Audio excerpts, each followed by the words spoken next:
And welcome once again to the Punk Wrestling Podcast. I am RM Punk and welcome back. First off, I would like to apologise for not posting the Royal Rumble review or Raw review. Mentally, I wasn't prepared for it. The tiredness of watching pay-per-views live in the UK, mixed with just anxiety, etc. I didn't feel that the product would be up to the level that I would want to post, so I didn't post it. However, I aim to get better at this going forward, so I apologise to those that were looking forward to it. I will give you a quick rundown of what I liked about each show, and then we'll get on to the news. So first off, Royal Rumble. It was a good year. It was a good pay-per-view. Royal Rumble is always one of the favourite pay-per-views of the year, and this was no different. The matches throughout the card were good, somewhat predictable, but the Royal Rumble matches themselves were anything but predictable. You didn't know what was going to happen. There was twists, there was turns. It was a great show, both sides. Both were booked really well, and the winners were well-deserved, I think. Belair having that mini match with Rhea at the end, which was just, it was brilliant. And Belair coming out on top. I'm all happy with that. All good.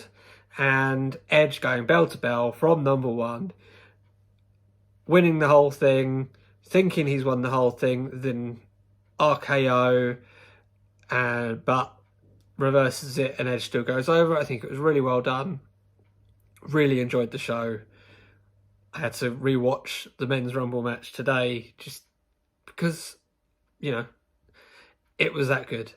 The following night we had Raw, and yeah, it was an okay show. It was good for a Raw, shall we say. For 3 hours of wrestling, it was packed. There was plenty of stuff going on. We are definitely on the road to WrestleMania, so wrestling should get better, at least on Raw.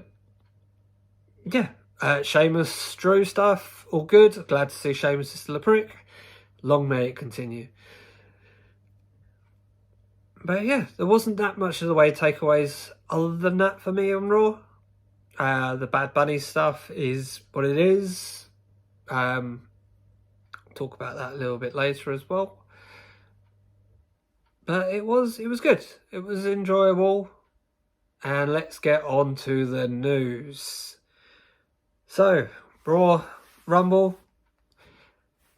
One person we didn't see, Lars Sullivan. And it doesn't look like we'll be seeing him again soon, because PW Insider has reported that he has been released. Apparently he was released sometime in January, but it was just done quietly, to do with him no-showing shows. Obviously Lars has had quite a checkered history with the WWE. Nothing has gone to plan.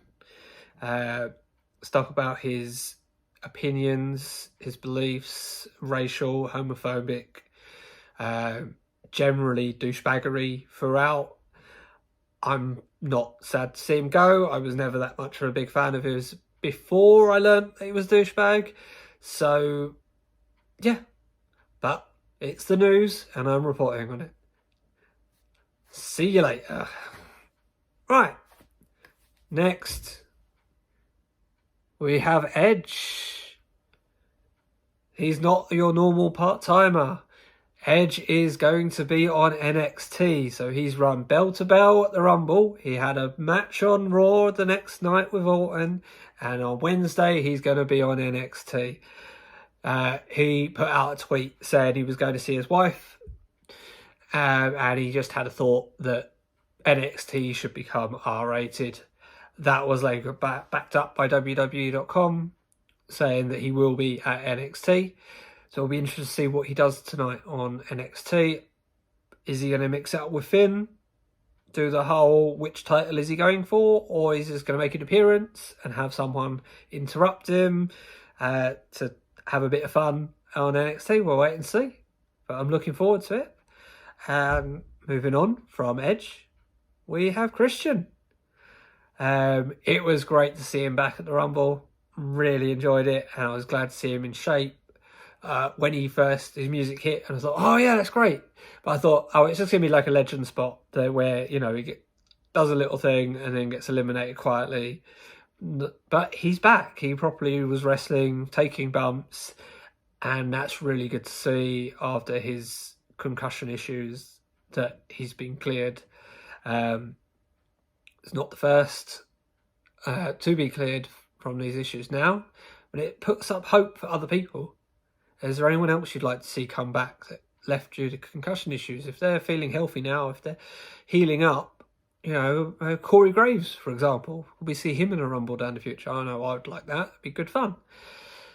But yes, Christian apparently is due to come back part-time by the look of it. I know I have some ideas as what I'd like to see him do, which I will talk to you a little bit about later, as I will go through my WrestleMania hopes/predictions. Little bit of side news, CM Punk is going to be in a wrestling ring once again for a pro wrestling drama series called Heels with Stephen Amell. Don't get your hopes up too much. No, he's signed on to be part of this TV drama. It'll be good to see him in the ring, sort of. No, it should be good. He used it as a good old troll the day of the Rumble to have him in the ring. I thought it was brilliant, always is. Moving on. So we've had the Rumble. We are on the road to WrestleMania. What do I think is going to be happening at WrestleMania? So I've got a few ideas, a few routes that we think they could go down, and a few that I think they should go down. So let's start off with the SmackDown Women's Championship match. I believe it will be Sasha Banks versus Bianca Belair. I think that one writes itself. It's nice and simple. It is what you should have. If they feel they need someone else in there, maybe Bayley. Makes sense. But I would think it should be one-on-one at Mania in that match. Next up, the Raw Women's Championship match. I would like that to be Asuka versus Charlotte versus Rhea Ripley in a triple threat match.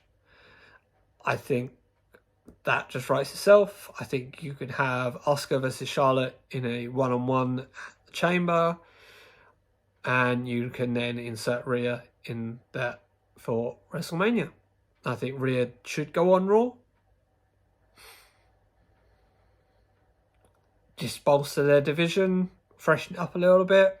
SmackDown's doing good work. Raw could do with the extra star power, and Rhea is a star. Next up, I would like to see for the IC title, Big E versus Christian. I think that's good fun.